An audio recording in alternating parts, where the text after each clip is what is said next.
بار دیگری که اینجا اسباب‌هایی که اولی این سنا استفاده کردگی برای تیار کردن داروها همین چیزها.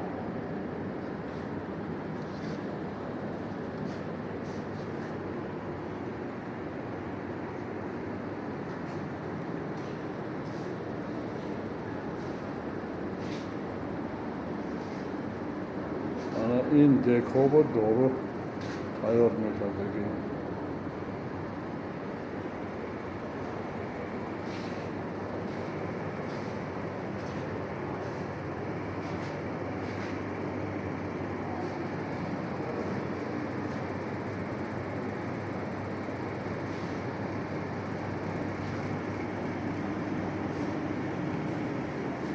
این اسباب‌هایی که در طب در وقت جراحی‌ها استفاده می‌کردند، مانند قیچی، تبرچه.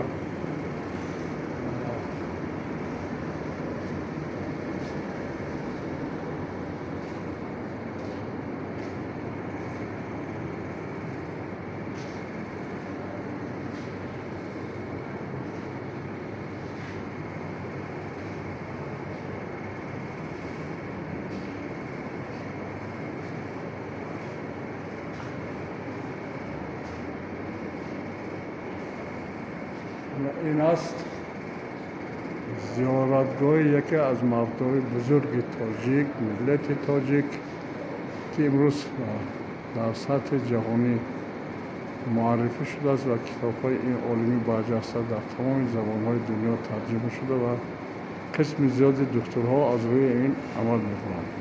سلامت باشید، 100 ساله شدید.